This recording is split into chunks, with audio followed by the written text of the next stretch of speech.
Halo semuanya, kenalin aku Daniel.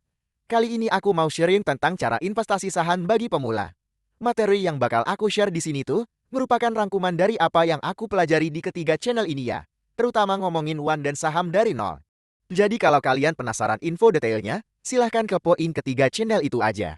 Oke, jadi kenapa kita perlu investasi? Emangnya nabung aja gak cukup?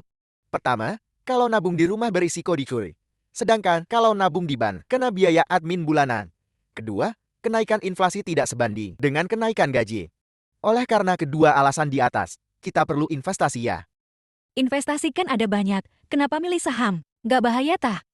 Meskipun saham berisiko tinggi, namun saham juga memiliki potensi keuntungan tertinggi dibandingkan emas, deposito, dan obligasi. Kemungkinan rugi dalam investasi saham bisa diminimalisir dengan analisa fundamental keuangan perusahaan sebelum membeli saham perusahaan tersebut. Cara paling simpel meminimalisir rugi di saham yaitu dengan menentukan stop loss. Tidak ada aturan pasti mengenai persentase stop loss, tapi channel saham dari nol bilang dia bakal jual sahamnya kalau saham yang dia beli udah rugi 40% sesudah di hold dalam beberapa periode. Ingat ya, jangan langsung jual kalau saham harganya turun dalam waktu dekat, karena saham dalam waktu dekat harganya pasti naik turun. Cara mendapatkan keuntungan dari saham ada dua. Pertama, dari capital gain. Kedua, dari dividen.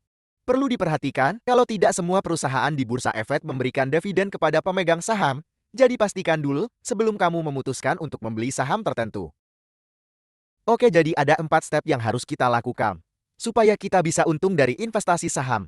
Pertama, cari saham blue chip di harga yang wajar. Kedua, analisa laporan keuangan perusahaan yang kita pilih. Ketiga, membeli saham secara berkala sesuai dengan metode DCE. Keempat, review portfolio saham kita setiap 3-5 tahun sekali. Kenapa sih kita sebaiknya memilih saham blue chip? Karena perusahaan yang dicap sebagai saham blue chip umumnya akan terus berkembang dengan baik hingga beberapa puluh tahun mendatang, sehingga cocok untuk diinvestasikan. Di sini aku juga kasih tahu cari total lembar saham dan download laporan keuangan untuk analisa laporan keuangan di step 2 tadi ya. Oke sip, sesudah kita ada pilihan kira-kira mau beli saham perusahaan apaan aja, pertama kita cari tahu dulu sekarang harga perusahaan-perusahaan tersebut harganya lagi wajar atau kemahalan, karena sebagus apapun perusahaan kalau harganya kemahalan ya jangan dibeli. Ada dua indikator untuk mengetahui hal tersebut, yaitu PBV dan PER. Dua-duanya sama-sama bagus, tapi aku pribadi sih lebih suka hitung pakai PBV karena lebih mudah dimengerti oleh orang awam. By the way, semua saham blue chip itu hampir pasti harganya relatif mahal. Makanya kamu perlu hitung rata-rata harganya selama 5 tahun terakhir untuk menilai apakah sekarang harganya udah kemahalan atau masih dalam batas wajar. Selain itu, kamu juga bisa bandingkan dengan harga dari perusahaan sejenis untuk mencari mana yang paling murah saat kamu mau beli. Next, sesudah kita tahu bahwa perusahaan yang kita mau beli itu harganya masuk akal, kita bisa membandingkan perusahaan mana yang menghasilkan keuntungan paling tinggi dibandingkan kompetitornya. Teorinya, semakin tinggi laba perusahaan, maka kemungkinan perusahaan tersebut bangkrut dalam waktu dekat karena kelilit utang dan sejenisnya semakin kecil. Next, selain itu, kita juga bisa membandingkan performa keuangan perusahaan. ROI dan ROE menghitung perusahaan mana sih yang paling jago nyari duit berdasarkan modal yang ada. Bedanya ROI itu modal yang udah dikurangi hutang. ROI idealnya minimal 10%, karena kalau pengusaha tidak mampu mencetak keuntungan di atas 10% dari modal yang dia punya maka kemungkinan dia nggak jago usaha. Mending investasi di obligasi FR aja yang dijamin oleh negara. Next, sesudah kita menganalisa fundamental keuangan perusahaan dan kita yakin mau beli saham perusahaan tersebut, kita bisa perlahan nyicil membeli sahamnya. Berdasarkan metode dollar to cost averaging, rutin membeli saham tiap periode tertentu umumnya lebih menguntungkan daripada all-in di satu periode saja. Oh iya, menurut aku pribadi sih modal buat investasi saham start from 2 jutaan setahun atau minimal 150.000 per bulan. Soalnya saham yang harganya di bawah 100.000 umumnya kurang baik dan sering digoreng oleh para bandar sehingga tidak cocok untuk investasi jangka panjang. Saham blue chip atau first liner harga satu lot normalnya start from 400.000. Saham second liner normalnya start from 100.000.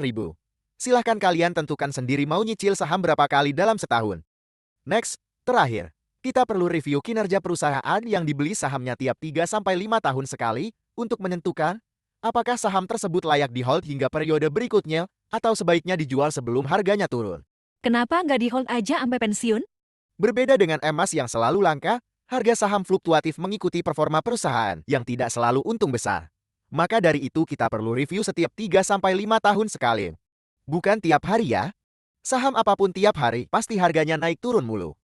Jadi itu adalah 4 step yang perlu kita lakukan ketika kita mau investasi saham untuk meminimalisir kerugian dan memaksimalkan kemungkinan untung. Sebisa mungkin kamu luangkan waktu untuk menghitung PBV, NPL, dan ROE sebelum memutuskan membeli saham tertentu. Ketiga rasio keuangan tersebut bisa kamu hitung rata-ratanya selama 5 tahun terakhir atau kamu bandingkan dengan perusahaan sejenis. Panduan ini tidak harus kamu ikutin 100% ya. Bisa kamu sesuaikan dengan kondisi keuangan dan style investasi kamu. Selamat mencoba berinvestasi saham.